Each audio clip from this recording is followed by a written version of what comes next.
Just got home from work and I had plans to play Prince of Persia. However, there was some interesting news today I want to take a look at. And I'm not sure where the best place to look at it is. Let's try Apple's newsroom. Might be on here. Yep, it is. Introducing Apple Creator Studio, an inspiring collection of creative apps. So, I think this was inevitable. It was something that they have probably been thinking about for a while. Apple seems to be increasing the number of subscription services that they have. Seems to be a common theme across all tech companies, in fact. So, Apple today introduced this Creator Studio, which is a subscription service and a bundle of several of Apple's creator software. Interestingly, it has Pixelmator Pro in here. So I made a video a while ago when Apple purchased Pixelmator, and I had commented in there saying that I'm a bit concerned about what Apple is going to do with this application and this company, because Pixelmator is one of my favorite applications on Mac. And I was a bit nervous about what they were going to do with the application, and now we can see what they had in mind. What you're getting when you subscribe to this service is Final Cut, Logic, Pixelmator Motion Compressor, and then, and MainStage, and then these new AI features and premium content in Keynote, Pages, and Numbers. And all of this for the low price of $17.99 per month, or $179 per year. Now, it looks like if you are a college or university student or educator, you can subscribe for $4 a month or $40 per year. Again, I'm not sure if these are Canadian prices. I have a feeling that's not the Canadian price. I have a feeling that's the American price, so you may have to adjust it. This here is an absolute steal. $40 a year for all of this, that's crazy. But every time I look at these sort of bundles, in the back of my mind, I'm thinking like, who uses all of this stuff? Taking myself, for example, I've never used Logic, I've never used Motion Compressor or MainStage, and frankly, I've never really used Keynotes, Pages, or Numbers. So for $180 per year, I get Final Cut and Pixelmator. It makes absolutely no sense. And I don't use any of these applications on my iPad or iPhone. Now, if you are someone who does use every single one of these applications in the work that you do, then maybe this low price of $180 per year makes sense. I'm just trying to wrap my head around who is this really for. Now, if you're someone who maybe you only need this stuff for a short period of time, then obviously $18 per month is a better deal than buying all of these applications outright. Because I know Final Cut, for example, that's I think $300 or $400. Pixelmator is another $50. So I mean, it adds up. Now, I believe Apple is still giving people the option to purchase these applications individually as well. Okay, so can I still use my existing versions of Final Cut, Logic, Pixelmator, etc., etc.? So yes, if you already own Final Cut Pro, Logic, Pixelmator, MainStage, Motion, or Compressor, you can continue using them. These standalone Mac applications are also available for one-time purchase and re-download from the App Store. So that's the good news. Assuming that this does not change, like if you're someone who only wants, in my case, if you're someone who only wants Final Cut Pro and Pixelmator Pro, then obviously it doesn't really make sense to do this subscription service, because you're going to be paying a lot of money for a bunch of applications that frankly you're not going to use. As for Keynote, Pages, Numbers, and Freeform, they will continue to be free to use. However, they're going to lock some of those premium features, premium templates, and other things behind the Creator Studio subscription. So, think of that what you will. What happens to my projects and content after my subscription ends? Projects in Final Cut Pro, Logic, and Pixelmator remain on all your devices, and you can copy and share them to any other device. To open or edit a project, you will need to be an active subscriber.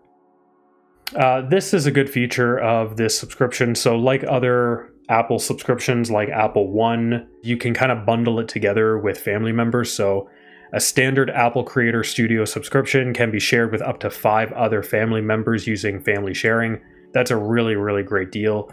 So if it's $18 a month, for example, let's say you're paying monthly, and you can get, 3 or 4 or 5 other people in the family to kind of come together, and then you all sort of share these applications. I mean, you're only spending $4 or $5 each.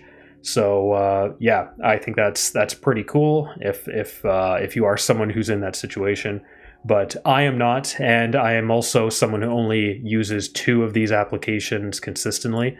So this does not make sense to me. It might make sense to a few people. I don't think they're that common.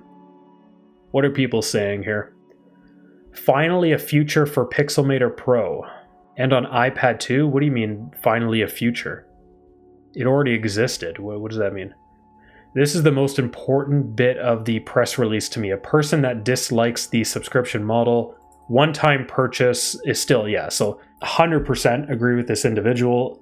Apple at least has made this an option.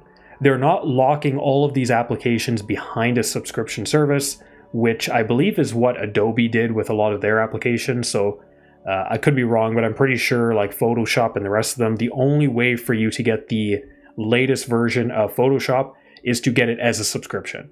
That is an absolutely terrible idea. So Apple is at least still giving people the option of buying each of these applications outright.